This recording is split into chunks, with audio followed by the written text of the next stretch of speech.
बिल्लाहि मिनश्शैतानिर्रजीम बिस्मिल्लाहिर्रहमानिर्रहीम। आज हम बात करेंगे सालिक और मजज़ूब वली की हकीकत और मुकाम क्या है। बहुत सारे लोगों ने सवाल पूछा कि साईं महबूब पीर बताएं कि सालिक किसे कहा जाता है और मजज़ूब किसे कहा जाता है। सालिक वली, मजज़ूब वली। मैं सबसे पहले खुदावंद अकबर की बारगाह में दुआ करता हूँ, अल्लाह ताला हम सब को अपने सच्चे और सुच्चे रास्ते पर चलने की तौफीक अता फरमाए, जो रास्ता औलिया अल्लाह और सूफिया को अल्लाह ने अता फरमाया, क्योंकि यही रास्ता हकीकी और सच्चा रास्ता है कि जो औलिया और सूफिया के पास है। इसलिए तो नबी मोहतरम हज़रत मुहम्मदुर रसूलुल्लाह सल्लल्लाहु अलैहि वसल्लम मेरे और आपके महबूब नबी ने इरशाद फरमाया है, ऐ लोगो मेरा रास्ता हक पर है। फिर प्यारे नबी सल्लल्लाहु अलैहि वसल्लम से पूछा गया, या रसूल अल्लाह सिराते मुस्तकीम क्या है, सीधा रास्ता क्या है। जब साहबा ने सवाल पूछा 3 बार 7 बार जितनी बार भी, इतनी देर में रसूल खुदा की बारगाह में हजरत अली इब्न अबी तालिब आपकी बारगाह में तशरीफ ला रहे थे। मेरे और आपके नबी ने मौला अली की तरफ देखकर फरमाया, हाजा सिराते मुस्तकीम, गौर से देख लो ये सीधा रास्ता है, यानी अली की तरफ इशारा करके। और सूफिया कहते हैं अली की तरफ इशारे का मतलब है विलायत अली की तरफ इशारा कर दिया कि मौला अली अलैहिस्सलाम से विलायत चलेगी और ये विलायत ही क़यामत तक के लिए सिराते मुस्तकीम है। और एक और हदीस भी मौला कायनात के बारे में बिल्कुल मिलती है किताबों में, बहरुल अनवार या दीगर किताबों में ये लिखी हुई है। तो मौला अली अलैहिस्सलाम के बारे में रसूल अल्लाह सल्लल्लाहु अलैहि वसल्लम ने फरमाया कि अगर तुम देखो मेरी सारी उम्मत एक तरफ जा रही है, सारी उम्मत, और मेरा अली अकेला एक तरफ जा रहा है, तो जान लेना उम्मत गुमराह है और अली हक पर है, अली सच पर है। हक माल अली और अली माल हक, मेरे नबी ने इरशाद फरमाया कि हक माल अली, अली माल हक, के सच हमेशा अली के साथ है और अली हमेशा सच के साथ है। यहाँ इशारा है विलायत का, अली के पास विलायत है और विलायत मौला अली अलैहिस्सलाम क़यामत तक के लिए बांटेंगे 12 इमामों में, फिर उम्मत के सूफिया और औलिया में मौला अली ही विलायत को बांटेंगे। और क़यामत तक के लिए ये विलायत यानी अल्लाह से कुर्ब व दोस्ती की जो मंजिल है ये मौला अली अलैहिस्सलाम से शुरू होती है और ये जनाब गौसे पाक सैयद अब्दुल कादिर जिलानी के ज़माना में अरूज में आती है। और उसके बाद दीगर सलासते कायनात में जितने सलासल है उनमें इस विलायत को मुंतकिल किया गया, क्योंकि कोई विलायत कसबी होती है, कोई विलायत वहबी होती है। ज्यादा ये वहबी होती है, कसबी जो होती है वो बहुत ही कम पाई जाती है। वहबी कहते हैं कि बख्श हो गई, मालिक मुर्शिद राजी हो गया और उसने बख्श कर दी, अता कर दी। ये चीज वैसे भी सारी अता ही है। कई बंदे कहते मैं कसब से हासिल करूंगा, मेहनत कर करके हासिल करूंगा। मेहनत कितनी कर लोगे? आज उम्रें कितनी रह गई हैं हमारी, 30-40 साल उम्र आज हमारी। मैं अपनी मिसाल ही देता हूँ, इतनी उम्र हो रही है, आगे बच्चे जवान होने, शादियां करनी, कारोबार करने, उनके बंदे की वैसे उम्र 50 से 60 साल वैसे पाकिस्तान में उम्र चल रही है। आज रूए जमीन पर ऐसी इतनी उम्रें चल रही हैं। ज्यादा 60 के ऊपर जो जी रहे वो बोनस पर जी रहे हैं। कैसे इल्म हासिल करेंगे? आधी से ज्यादा तो गुजर चुकी हैं। अब कारोबार करेंगे, बच्चे शादियां करेंगे, बच्चे पालेंगे, शादियां बच्चों की क्या क्या कुछ आज के दौर में, उसमें कितना टाइम मिलेगा हमें ये मशक़ वजूदिया करने के लिए। मौला अली अलैहिस्सलाम ने वैसे खूब बात फरमाई है। फरमाते हैं मुझे तो मुहम्मदुर रसूलुल्लाह सल्लल्लाहु अलैहि वसल्लम ने सीने से लगाया और सारा इल्म मुंतकिल फरमा दिया, क्योंकि ये एक बख्श है, हजूर ने मुंतकिल कर दिया। हजरत अबू हुरैरा भी यही कहते हैं कि मुझे इल्म मुंतकिल किया गया। हजरत हुसैन इब्न अली भी यही, मेरे मौला हुसैन कहते हैं कि मेरे अंदर इल्म मुंतकिल किया गया। और ये हजरत अकबर मुहय्यिद्दीन इब्न अरबी रहमतुल्लाह अलैह भी फरमाते हैं कि मुझको मौला अली ने नजफ में अपनी कचहरी में बुलाया और सीने से लगाकर सारा इल्म मुझे अता फरमा दिया। और हजरत सुल्तान बहू रहमतुल्लाह अलैह भी अपनी किताब नूरुल हुदा में फरमाते हैं कि मुझको जब मजलिस मोहम्मदी में रसूल अल्लाह ने बुलाया तो सीने से लगाकर सारा इल्म अता फरमा दिया। इसलिए मैंने 140 किताबें लिख दी।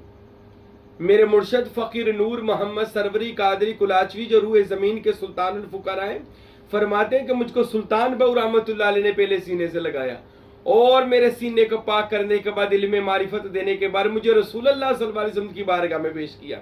फिर नबी पाक ने बाहू सुल्तान के हुक्म अर्जी पर मुझे सीने से लगाया और फिर सारा कुछ अता फरमाया।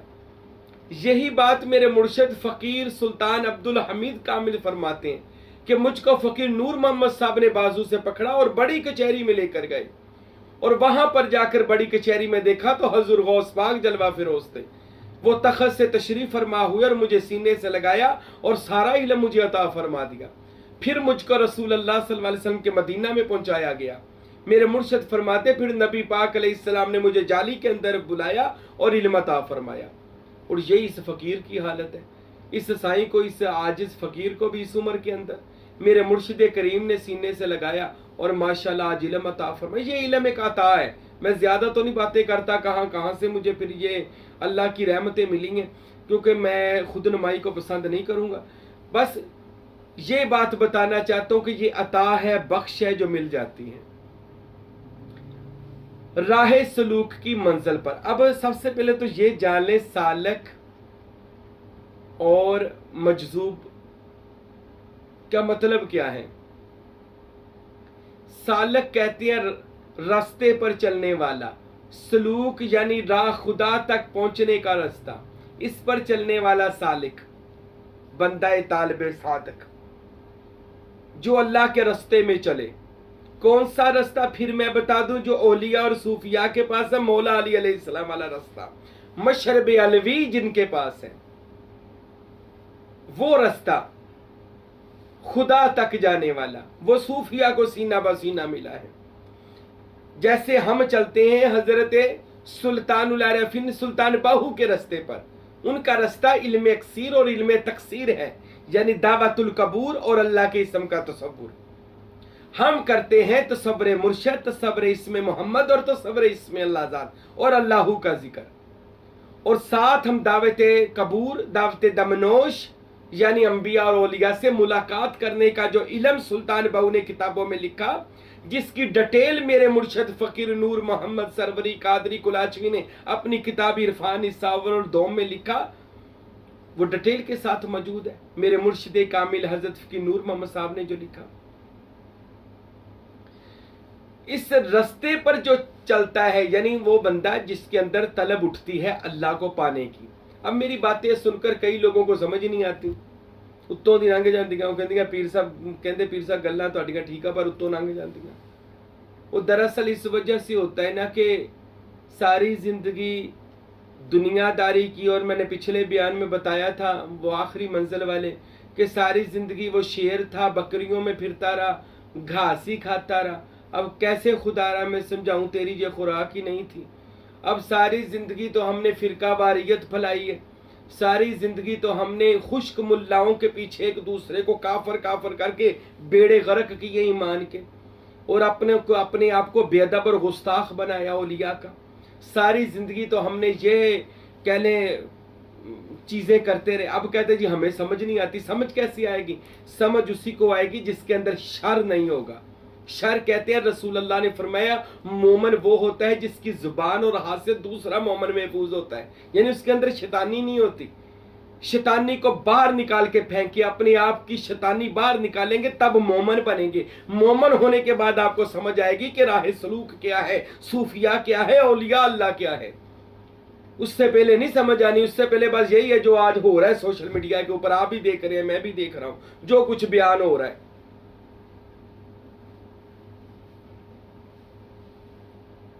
सालक राह सलूक पर चलने वाला, तालब, आशिक, किसी कामल मुर्शिद का बैत होता है।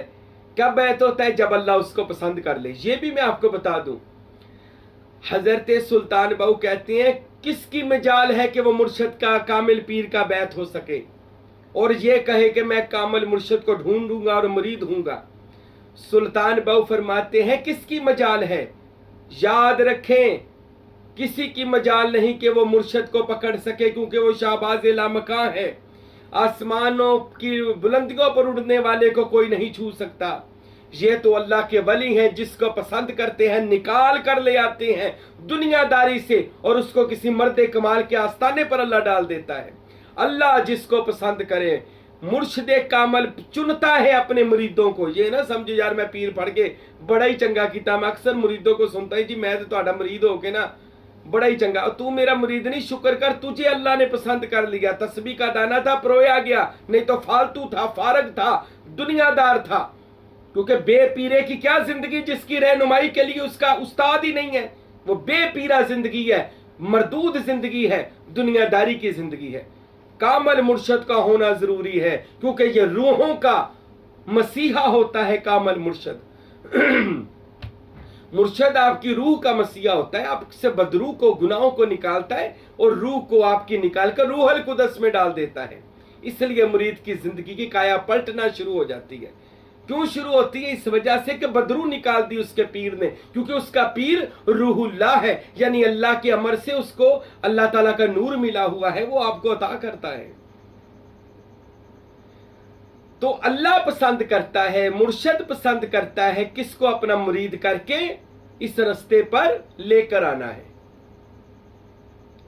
फिर वो अल्लाह जिसको पसंद कर ले उसको उठाता है साईं महबूबे पीर या किसी भी आस्थाने पर ले जाता है, चल जा अपनी जिंदगी को सवार ले। वो बैत हो जाता है। बैत में नहीं, बेच देता है अपने आप को किसी मर्दे कलंदर की बारगाह में, किसी वली कामिल की बारगाह में बेच कर कहता है हजरत मैंने अपने आप को बेच दिया। फिर वो अल्लाह का वली को जब वो बेचता है तो वो अपना वजूद नूरी उसको दे देता है, उसका वजूद खुद रख लेता है, मुरीद को पाक कर देता है। फिर उसको बताता है कि बेटा ये जी जिक्र करने हैं कर, मशके वजूदिया कर ताकि तेरा वजूद पाक हो जाए। सुल्तान बाहू फरमाते हैं लोगों सुन लो, जो मशके वजूदिया इसमें अल्लाह ज़ात से अपने पूरे वजूद को इसम से मरकूम रखता है उसके ऊपर जहन्नम की आग हराम हो जाती है। ये राह सलूक पर चलने से पहले बंदा मुर्शद के पास आता है। फिर मुर्शद, मैं तो कहता हूं जब मुर्शद की निगाह पड़ती है ना तब भी वो बंदा राह सलूक पर चल पड़ता है। ये राह सलूक सूफिया और औलिया का रास्ता, जब आप मुर्शद के पास आते हैं नज़ारे होते हैं, दीदार होते हैं, बैत होने के बाद जब आप उसके बताए हुए वज़ाइफ करते हैं तो क्या होता है, आपका दिल जिंदा हो जाएगा, रोशन लताइफ रोशन हो जाएंगे, ज़मीर रोशन हो जाएगा, बातन रोशन हो जाएगा, रोज़ाना ज़ियारतें होंगी, रोज़ाना मेराज से हिस्सा मिलेगा, रोज़ाना बुलंदियाँ होंगी। तो इस राह सलूक पर सालक जब चलता है ना तो कई लोग फिर इल्मे मुर्शद और जो फैज़ मुर्शद लेकर संभाल लेते हैं। तो जो संभाल ले राह सलूक पर वो सालिक होशमंद रहता है, वो सालिक होशमंद है। राह सलूक, जैसे ये फकीर, मैं अपनी मिसाल देता हूँ, राह सलूक पर होशमंद हूँ। कई लोग राह सलूक पर जब चलते हैं ज्यादा इल्म या फैज आने की वजह से वो मस्त हो जाते हैं, वो मजजूब हो जाते हैं। और कई मजजूबियत कह ले अल्लाह की तरफ से होती है, कई मजजूबियत फैज ज्यादा हासिल होने से हो जाती है। फैज ज्यादा मिल जाए तो मजजूबाना कैफियत रहती है, यानी मस्त रहता है बंदा, दुनिया से वो कह ले फारग हो जाता है। मंजिल वो भी चल रहा है, राह सलूक का सालिक भी चल रहा है। सालिक वो है जो होशमंद सालिक, पर होशमंद सालिक तबलीग भी करता है, मुरीद भी करता है, फैज भी देता है, लोगों को इस मंजिल के हर नुक्ते को बयान करता है, जैसे ये फकीर हर राज खोलता है। जब बंदा मजजूब हो जाता है ना मस्त, फिर वो अल्लाह ताला से उसकी डायरेक्ट तार हो जाती है। तो वो ना तो तबलीग कर सकता है, ना किसी को समझा सकता है, शादी से बेगाना हो जाता, दुनिया से बेगाना हो जाता, सिर्फ अल्लाह की लो लग जाती है। मंजिल ये भी बड़ी ठीक है, लेकिन ये उवैसी मंजिल हो जाती है, क्योंकि हजरत ख्वाजा वैसे करनी में मजजूबाना कैफियत थी, तो ये अवैसी फैज में बंदा चला जाता है। सुल्तान बहू फरमाते हैं ए लोगो सरवरी कादरी तरीके में आ जाओ, इसमें सालकी का भी फैज है और अवैसी फैज भी मौजूद है। यानी कि सुल्तान बहू कहते हैं लोगो सुनो, आपने अपनी किताबों में लिखा जो सरवरी कादरी हो जाता है उस मुरीद का जाहिर होशियार होता है, सालकी होता है, और उसका बातर मजजूब बन जाता है। यानी सरवरी कादरी तरीके का तालब सालक भी होता है, मजजूब भी होता है। उसका जाहिर सालक होता है, बातिन मजजूब होता है। सरवरी कादरी मुरीद का जाहिर जो होता है वो होशमंद बैठा होता है, लेकिन बातन के अंदर मस्ती चढ़ी होती है, खुदा की तौहीद की शराब पी रहा होता है और अंदर उसके रक्स चल रहा होता है खुदा की मस्ती का, अल्लाह की मोहब्बत का। अंदर उसके पूरी वजदानी कैफियत हुई होती है। और ये भी मैं आपको बात बता दूं, अकेले मजजूब का फैज नहीं लेना। मजजूब आपको भी मजजूब कर देगा, औलाद को भी आपकी मस्त कर देगा। आप अगर किसी मजजूब से मिले, फकत उसका दीदार करके दुआ कर ले, खुद ही कर ले, क्योंकि मजजूब की कैफियत जो होती हैं वो बेनियाजी की होती हैं। कई दफा मारने लग जाता है, गालियां निकालने लग जाता है। ऐसे बंदों से पीछे हट जाएं। इस बल्कि राह सलूक में बहुत सारे लोगों ने इस मंजिल से अल्लाह की पनाह मांगी है, मजजूबाना कैफियत से खुदा की पनाह मांगी है कि या अल्लाह हमें पनाह दे, कभी मजजूब ना हो जाए। क्योंकि राह सलूक में जब सालक चलता है बड़े ही नज़ारे होते हैं। सुल्तान बहु फरमाते हैं कि रसाला रूही शरीफ में मैं कुर्बान जाऊं, मेरे हक बहु फरमाते हैं कि हजरत मूसा अलैहिस्सलाम पर कोहे तूर पर एक सिफाती जलवा पड़ा था और जनाब मूसा बेहोश हो गए थे और कोहे तूर जल गया था। सिफाती जलवा था हजरत मूसा पर, तो वो बेहोश हो गए, कोहे तूर जल गया। सुल्तान बहु फरमाते हैं मुझ फकीर के कल्ब पर हर लम्हे के अंदर अल्लाह ताला के जाती दीदार 70,000 बार हर लम्हे में दीदार होता है, वो भी जाती दीदार मेरे कल्ब पर वारद होता है। सुल्तान बहु फरमाते हैं मैं मदहोश नहीं, मैं मस्त नहीं होता, मैं बेहोश नहीं होता, बल्कि मैं खुदा की मस्ती में कहता हूँ हब्ल मजीद, अल्लाह मुझे और अता फरमा, अल्लाह मुझे और। इतना बड़ा ज़र्फ सुल्तान बहु का कब बना? क्योंकि वो फकीरी लाइन में आ गए। दरवेश ही होता है जिसका ज़र्फ भी बड़ा होता है, ख्याल जिसका दिल दरिया समुद्रों डूंगे कौन दिला दिया जाने हूँ, विच्चे बेड़े विच्चे झेड़े विच्चे वंज मोहाने हूँ, 14 तबक दिले दे अंदर तंबू वांगू ताने हूँ, फाजल सुट फजीलत बैठे या हजरत बाहू जद दिल लगे ठिकाने हूँ। राह सलूक पर जरूर चलें, लेकिन जो मर्तबे मिले, इल्म मिले, इसको संभालें, इसको लोगों के आगे आम बयान ना करें, इसको अपने ऊपर इतना वारिद ना करें कि जंगलों में निकल जाएं या आपके ऊपर मस्ती हो जाए। बहुत लोगों को मैं देखा वो इसमें अल्लाह का तसव्वुर कर करके या ऐसे चिल्ले वजीफे करके वो साइको हो गए, पागल हो गए। ऐसे कामों से बचना है। और इस मजजूबाना कैफियत बहुत अच्छी है, अल्लाह की मस्ती में गुम रहना बड़ी अच्छी है, लेकिन ये मजजूब जो होता है, जो दुआ भी देता है कबूल हो जाती है, लेकिन इससे पनाह मांगी है सूफिया ने, क्योंकि इसमें बंदा ऐसे तबलीग नहीं कर सकता, किसी को मुरीद नहीं कर सकता, राह सलूक की मनाजिलें नहीं लोगों को बता सकता। बंदा तो वो है कि जिसका वजूद लोगों के लिए नफामंद हो, फायदामंद हो, नफा पहुंचा सके, वही तो सच्चा वली अल्लाह है। तो राह सलूक की मंजिल में सालिक होता है होशमंद फकीर और मजजूब होता है मस्त फकीर। तो हम बात करेंगे होशमंद फकीर की, कि जो पूरे होशो हवास में शरीयत, तरीकत, हकीकत और मारिफत, इन सारी स्टेजों को, सारी मंजिलों को वो जानता भी हो, उसने पार भी की हो, और वो लोगों को भी ये मंजिलें पार करवाना जानता हो। इसको कामल वली अल्लाह भी कहते हैं, कामल मुर्शिद इसको कहते हैं। तो सुल्तान बाहू रहमतुल्लाह अलैह ने, मेरे बादशाह हक बाहू सच बाहू ने फरमा दिया, सरवरी कादरी तरीको हमारा मशरबे सुल्तानी हासिल करो, हमारी शराबे तहूरा हासिल करो, हमारी इसमें अल्लाह ज़ात की शराबे तहूरा आपको मस्त नहीं होने देगी, मजजूब नहीं होने देगी। सुल्तान बाहू फरमाते हैं, हम अलफ अल्लाह चंबेदी बूटी मन विच मुर्शद लाई हूँ। जब हम ये बूटी मुरीद के मन में लगाते हैं तो मुरीद का जाहिर होशियार ही रहता है, लेकिन बातन मजजूब हो जाता है। बातन को मस्त करना है, जाहिर को नहीं करना। ये सरवरी कादरी सुल्तानी तरीके में ये दोनों फैज अल्लाह ताला अता करता है। तो इसको कहते हैं सालिक और मजजूब। मेरे भाइयों, ये सरवरी कादरी तरीके में दोनों मंजिलें अल्लाह ताला अता करता है, कि जो इस रस्ते पर कामल मुर्शिद का बैत होकर चलता है। अल्लाह रब्बुल इज़्ज़त से बड़ी ही दुआ है खुदावंद अकबर हम सब को दुनियादारी के गलीज रस्तों से निकाले और अपने सच्चे और सुच्चे औलिया अल्लाह के दीन हक वाले रस्ते पर अल्लाह मुझे और आपको चलाए और राह सलूक का मुसाफिर बनाए। वमा अलैना इल्लल बलागुल मुबीन।